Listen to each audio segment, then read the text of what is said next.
Hello नमस्कार दोस्तों, मैं आपका स्वागत करता हूं। आशा करता हूं कि आप सभी लोग अच्छे होंगे। मैं इस वीडियो में डीआरडीओ का जो एग्ज़ाम चल रहा है, तो अभी बहुत से स्टूडेंट का एग्ज़ाम होना बाकी है, तो उनके लिए ये मैथ के क्वेश्चन बहुत ही इंपॉर्टेंट हैं जो मैं इस वीडियो में करा रहा हूं। और चाहे आपने किसी भी पोस्ट के लिए फॉर्म अप्लाई क्यों ना किया हो, administrative assistant, fireman, security assistant, store assistant, vehicle operator, stenographer, fireman, 75 question पूछे जा रहे हैं उनमें। तो मैथ के भी क्वेश्चन आ रहे हैं उसमें, तो चलिए देख लेते हैं। सभी क्वेश्चन इंपॉर्टेंट हैं। अगर आपने अभी तक हमारा चैनल सब्सक्राइब नहीं किया है तो चैनल को सब्सक्राइब कर लीजिएगा और वीडियो को लाइक कर दीजिएगा। पहले क्वेश्चन का आंसर बताएंगे सभी। ए ने किसी वस्तु को 15% लाभ पर 1495 रुपये में बेचा। उसने एक अन्य वस्तु खरीदी जिसका लागत मूल्य पहले खरीदी गई वस्तु के बराबर है। उसने इस नई वस्तु को 10% के लाभ पर बेचा। ए ने कुल कितना लाभ कमाया। तो ए ने कुल कितना लाभ कमाया ये आपको पूछा है। तो बहुत ही सिंपल सा क्वेश्चन है। तो आप देख पा रहे होंगे यहाँ पे कि यहाँ पे 15% का लाभ लेके 1495 रुपये में बिक रहा है। तो 15% की फ्रैक्शन वैल्यू क्या होती है? 15% की फ्रैक्शन वैल्यू होती है, तो आप 100 कर देंगे बट्टे में। तो क्या करेंगे? तो 5×3 = 15 और 5 से कट जाएगा 20 बार 100, ठीक है। तो 20 पे 3 का लाभ लेना चाह रहा है वो, तो 23 की बिकेगा 20 की चीज़ को, लेकिन वो बोल रहा है कि 23 की नहीं 1495 रुपये में बिक रहा है। तो यहाँ पे आपको 20 की वैल्यू निकाल लेंगे। तो 1495 रुपये में बिक रहा है, ये 23 यूनिट की वैल्यू दे रखी है, लेकिन हमें निकालना है 20 की यूनिट की वैल्यू, ठीक है। तो इसे आप सॉल्व करेंगे तो 23 से काटेंगे हम, 23 से काटेंगे तो आप इसे सॉल्व कर कीजिएगा, कितना आएगा। 23 से काटेंगे तो 23 पंजे 115, उसके बाद 138 और उसके बाद कितना आ जाएगा 138। तो 23 छिक्का 138, उसके बाद कितना बचा? ये बचा आपका 11 बचेगा। उसके बाद यहाँ पे 115, 23 पंजे 115, 65 बार कट जाएगा। 65 दूनी 130, 1300 आ गया उसका, ठीक है। एसपी आ गया उसका, सॉरी सीपी आ गया 1300 कॉस्ट प्राइस आ गया उसका, ठीक है। लेकिन वो 1300 को नहीं बोल रहा है, वो 1495 रुपये में बिका है। तो कितने का लाभ लिया है उसने? 195 रुपये का लाभ लिया है, क्योंकि 1495 में से 1300 घटा देंगे तो कितना आएगा 195 तो उसने एक वस्तु पर ले लिया ए ने, ठीक है। अब वो बोला है अन्य दूसरी वस्तु खरीदी, उस पर उसने 10% का लाभ लिया। तो मतलब उतने ही कॉस्ट प्राइस पे मतलब दूसरी वस्तु खरीदी थी, लेकिन उस पर उसने 10% का लाभ लिया था। तो वो कितने की पड़ी होगी? तो ये 195 तो ये हो गया, ऐसे ध्यान रखिएगा। अब 1300 रुपये की एक वस्तु और ख़रीदी थी उसने, उस पर उसने 10% का लाभ लिया था। तो 10% का मतलब लाभ लिया था उसका, तो 10% निकालेंगे 130 का, बटे 100 कर देंगे, तो 0 से 0 कैंसिल हो जाएगा। तो कितना आ जाएगा 130। 195 वो था और 130 से ये आ गया। तो टोटल लाभ पूछ रहा है वो, ए ने कुल कितना लाभ प्राप्त किया। तो 5 और 9 और 3 12, 12 का 2 हासिल 1 और 3, 325 रुपये उसके टोटल लाभ हुआ। यही आपसे पूछा था, पहला ऑप्शन इसका करेक्ट आंसर हो जाता है। बहुत ही सिंपल सा क्वेश्चन था, लेकिन इसमें टाइम टेकन कुछ भी नहीं था। अगर आप जल्दी से सॉल्व करेंगे तो आसानी से कर पाएंगे। अगर नहीं समझ में आया तो एक बार फिर से देख लेना, बहुत ही इंपॉर्टेंट टाइप के क्वेश्चन है ये। दूसरा क्वेश्चन है, इसका करेक्ट आंसर बताएंगे। दिए गए आंकड़ों का बहुलक क्या है? अब आपको बहुलक पूछा है, तो बहुलक निकालने के लिए आपको ये देखना होता है कौन सा इसमें संख्या ज़्यादा रिपीट हो रही है। तो कौन सी संख्या रिपीट हो रही है? देखो 4 के बार रिपीट हुई है, 1 2 3 4, 4 बार रिपीट हुई है 4, ठीक है। अब यहाँ पे देख पा रहे हैं ये आपका 4 बार रिपीट हुई है। अब यहाँ पे यही देखनी है कौन सी संख्या सबसे ज़्यादा बार रिपीट हुई है। 3 कितनी बार रिपीट हुई है? 1 2, उसके बाद 3 4, 3 भी 4 बार रिपीट हुई है, ठीक है। अब यहाँ पे देख पा रहे हैं 2 कितनी बार रिपीट हुई है? 1 2 2, तो 2 3 बार रिपीट हुई है। उसके बाद 5 1 2, तो यहाँ पे आप देख पा रहे हैं यहाँ पे कुछ न कुछ मिस्टेक है, लेकिन यहाँ पे एक संख्या मिस हो रही है, कोई भी एक संख्या मिस हो रही है। यहाँ पे 3 की जगह पे 4 होना चाहिए, तो यहाँ पे 3 इसका बहुलक था, तो ठीक है। 2 की जगह पे 3 होगा या तो इसका 3 बहुलक होगा, क्योंकि एक संख्या 5 बार रिपीट हो रही थी, वो 3 होगी शायद।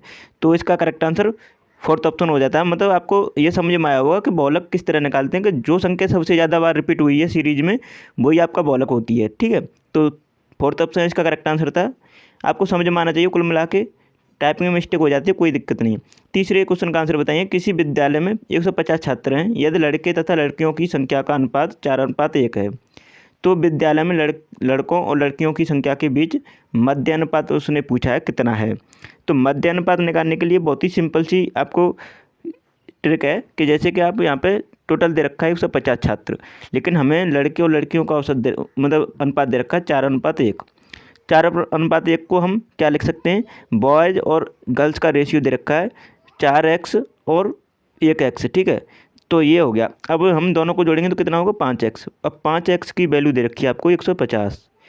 अब x की वैल्यू निकाल लेंगे तो हम कितना आ जाएगा 30 आ जाएगा। 5 से डिवाइड कर देंगे 150 को, 30 आ गया। अब x की वैल्यू 30 आ गई, ठीक है, x की वैल्यू 30 आ गई। अब हम लेकिन इसमें 4x और 5x कितना था 6x हो रहा, सॉरी 4x और एक 5x हो रहा था। 5x का मध्य अनुपात निकालने के लिए हम क्या करेंगे, 2 से डिवाइड कर देंगे, मतलब 2 से डिवाइड कर देंगे 5 को, ठीक है। तो यहाँ पे 5 को 2 से डिवाइड करेंगे तो कितना आ जाएगा 2.5 आ गया। अब 30 इसका वो आया था, ठीक है। जैसे कि यहाँ पे आपको मैं बता दूँ कि जैसे मध्य अनुपात निकालने के लिए आपको ये 150 था, इसमें से हम 5 की डिवाइड करेंगे क्योंकि दोनों का योग कर देंगे 5, और हम मध्य अनुपात निकालेंगे 2 से डिवाइड कर देंगे तो 2 ऊपर चला जाएगा, 300 हो जाएगा। 300 से 5 से डिवाइड करेंगे तो कितना आ जाएगा 60 इसका करेक्ट आंसर आएगा। सेकंड ऑप्शन इसका करेक्ट आंसर होगा। आशा करता हूँ समझ में आया होगा। आप किसी भी तरह निकाल सकते हैं। 60 आया तो वो 30 आ रहा था उस समय, तो 30 को हम 2.5 से, मतलब 30 को हम किससे मल्टीप्लाई मतलब डिवाइड करते 2.5 से, तो अब आपका राइट आंसर फिर भी निकल आता है, ठीक है। इस तरह आप इसका करेक्ट आंसर निकाल सकते थे। अब इसका राइट आंसर निकालेंगे नेक्स्ट क्वेश्चन का। चौथे क्वेश्चन का आंसर बताइए। तो यहाँ पर वार्षिक रूप से संयोजित किसी राशि को चक्रवृद्धि ब्याज पर निवेश किया जाता है जो 3 वर्षों के बाद बढ़कर 1000 रुपये तथा 4 वर्षों के बाद बढ़कर 1100 रुपये हो जाती है। प्रति वर्ष ब्याज की दर कितनी है, आपको रेट पूछिए कितनी है उसकी। तो बहुत ही सिंपल सा क्वेश्चन है, मतलब 3 वर्षों में वो 1000 रुपये हो रही है और 4 वर्षों में हो रही है 1100 रुपये, ठीक है। अब यहाँ पे देख पा रहे हैं कि वर्षों में का डिफरेंस कितना है, 3 और 4 में कितना डिफरेंस है 1 ईयर का, और इसमें राशि में कितना डिफरेंस है, मतलब जो राशि हो रही है बढ़कर कितनी हो रही है 1000 से 1100, तो मतलब 100 रुपये का डिफरेंस हो रहा है। 1100 में से 1000 घटा देंगे 100 का आ रहा है, तो मतलब 1 वर्ष में 100 रुपये इंक्रीज हो रहा है। तो 1000 रुपये कितना इंक्रीज हो रहा होगा 100 रुपये 1 वर्ष में, तो 1000 रुपये वो अगले वर्ष मतलब इतना ही तो इंक्रीज हुआ है 1000 रुपये, तभी तो 1100 हुआ है। तो 0 से 0 कैंसिल कर देंगे, उसके बाद परसेंटेज निकालेंगे, 10% आ गया, तो उसकी रेट 10% आ गई। ये आपको पूछा था, करेक्ट आंसर इसका फर्स्ट ऑप्शन हो जाता है। सिंपल सा क्वेश्चन था, आपको इस तरह करना था। 5वें क्वेश्चन का आंसर बताएंगे जल्दी से। किसी कार्य को 10 पुरुष प्रतिदिन 8 घंटे तक कार्य कर 30 दिनों में पूरा कर सकते हैं। 12 पुरुष प्रतिदिन 4 घंटे कार्य कर उसी कार्य को कितने दिनों में पूरा करेंगे। तो बहुत ही सिंपल सा क्वेश्चन है। इसे करने के लिए आपको ज़्यादा समय नहीं लेना चाहिए। देखिए किस तरह करेंगे सॉल्व, तरीके से बताऊंगा। 10 पुरुष कर रहे हैं, 8 घंटे का समय ले रहे हैं और 30 दिनों में कार्य को कर रहे हैं, ये टोटल हो गया।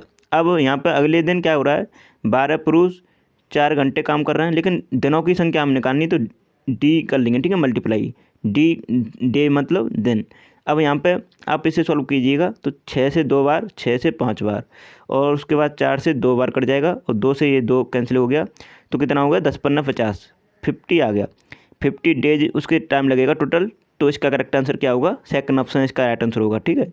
सेकंड ऑप्शन इसका राइट आंसर हो जाता है। आशा करता हूँ समझ में आया होगा। अब नेक्स्ट क्वेश्चन का आंसर बताएंगे आप सभी।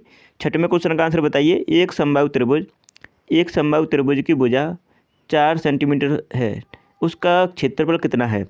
तो आप सभी जानते हैं उसका फॉर्मूला क्या होता है क्षेत्रफल त्रिभुज का निकालने के लिए, समबाहु त्रिभुज का, कि √3/4 इंटू ए स्क्वायर, ठीक है, भुजा का स्क्वायर ये होता है। अब आपको भुजा दे रखी है कितनी 4, तो 4 सेंटीमीटर दे रखी है, तो हम इसमें क्या करेंगे, यहाँ पे ए स्क्वायर की जगह पे हम 4 इंटू 4 कर देंगे, ठीक है। अब 4 से 4 कैंसिल हो गया, तो कितना आ गया, क्षेत्रफल आ गया उसका 4√3 इसका करेक्ट आंसर हो गया, ठीक है। तो इसका करेक्ट आंसर क्या आ गया, तीसरा ऑप्शन। आपको यह पता होना चाहिए था, फॉर्मूला होता है √3/4 इंटू ए स्क्वायर, ये आपका समबाहु त्रिभुज का क्षेत्रफल निकालने का फॉर्मूला होता है। आपको भुजा दे रखी है तो आप आसानी से निकाल सकते हैं। अब नेक्स्ट क्वेश्चन का आंसर बताएंगे। 7वां क्वेश्चन था, इसका करेक्ट आंसर बताएंगे। जल्दी से आंसर दिया करो कमेंट में।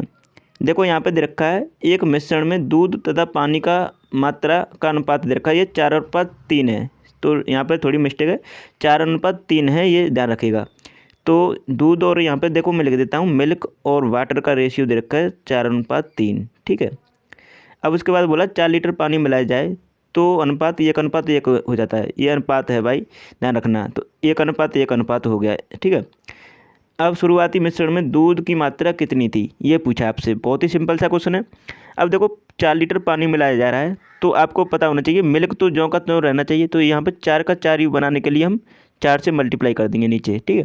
तो कितना होगा, ये 4 हो जाएगा और ये भी 4 हो जाएगा। अब देखो यहाँ पे अब बोला है कि 4 लीटर पानी मिलाया जाता है, लेकिन हमको यहाँ पे दिखाई दे रहा है 3 से पहले 3 पानी था, अब कितना हो रहा है 4। तो मतलब 1 लीटर 1 यूनिट की वैल्यू दे रखी है 4। अब वो पूछा है शुरुआती में दूध की मात्रा कितनी थी, तो शुरुआत में कितनी थी 4। अब 4 1 यूनिट की वैल्यू 4 है, तो यहाँ शुरुआती में 4 थी, तो 4 से 4 मल्टीप्लाई कर देंगे, कितना हो जाएगा 16। तो शुरुआत में 16 लीटर दूध था, यही आपसे निकलवा रहा था। तो इसका राइट आंसर था फर्स्ट ऑप्शन। बहुत ही सिंपल सा क्वेश्चन है, आशा करता हूँ समझ में आया होगा। अगर नहीं आया तो एक बार फिर से देख लीजिएगा, इस टाइप के क्वेश्चन बहुत ही इंपॉर्टेंट होते हैं। अब देखो 8वें क्वेश्चन का आंसर जल्दी से बताइए कमेंट में। आप कमेंट में आंसर दिया करो जल्दी से, जिससे आपकी फास्ट प्रैक्टिस होती है। 4 संख्याओं का औसत 9 है, यदि एक और संख्या 14 को भी शामिल किया जाए तो नया औसत कितना होगा। देखो बहुत ही सिंपल क्वेश्चन है। अब देखो यहाँ पे 4 संख्या का औसत दे रखा है 9, लेकिन अगर वो 4 संख्या का औसत 9 है, अगर वो 5वीं संख्या अगर आपकी 14 की जगह पर 9 आती तो कोई औसत में वो नहीं होता। लेकिन बुक क्या कह रहा है कि 14 आ रही है, तो मतलब 9 से कितना अधिक है 5 अधिक है भाई। अब ये मतलब पहले 4 संख्या थी, लेकिन एक और संख्या आ रही है, तो संख्या कितनी होगी 5। अब 5 संख्याओं में 5 डिवाइड हो जाएगा, तो एक कितना एक बार आ जाएगा। प्रत्येक औसत में कितना इंक्रीज हुआ, 1 का इंक्रीज होगा। तो 9 था पहले औसत, अब कितना हो जाएगा 10। अब कितना हो जाएगा 10। तो यही आपसे पूछा था, बहुत ही सिंपल सा क्वेश्चन है, कुछ नहीं करना था आपको, कोई कैलकुलेशन नहीं, बस आपको माइंड चलाना था और आपको आंसर दे देना था। फोर्थ ऑप्शन इसका राइट आंसर है। समझ में आया होगा, अगर नहीं आया तो फिर से एक बार देख लीजिएगा, बहुत ही सिंपल सा क्वेश्चन है, आसानी से आंसर दे सकते हैं। तो आशा करता हूँ आज की वीडियो आपको पसंद आई होगी। अगर आपने अभी तक हमारे चैनल सब्सक्राइब नहीं किया तो प्लीज़ कर लीजिए और वीडियो को लाइक कर दीजिएगा। और आपने हमारी ये वीडियो नहीं देखनी तो एग्ज़ाम से पहले देख के जाइएगा, क्योंकि एग्ज़ाम में बहुत से क्वेश्चन रिपीट हुए हैं और बहुत से स्टूडेंट को इनसे बहुत बेनिफिट हुआ है। आप प्लीज़ देख के जाइएगा सभी क्वेश्चनों को, जिससे आपका फिर एग्ज़ाम अच्छा चला जाए। और मैं आपको बता दूं 75 क्वेश्चन आ रहे हैं, आपको 75 के 75 करके आने हैं, जो कि कोई भी नेगेटिव मार्किंग नहीं है, पूरा अटैम्प्ट करके आना है पेपर, ठीक है। तो बेस्ट ऑफ लक मेरी तरफ से। Thanks for watching my video.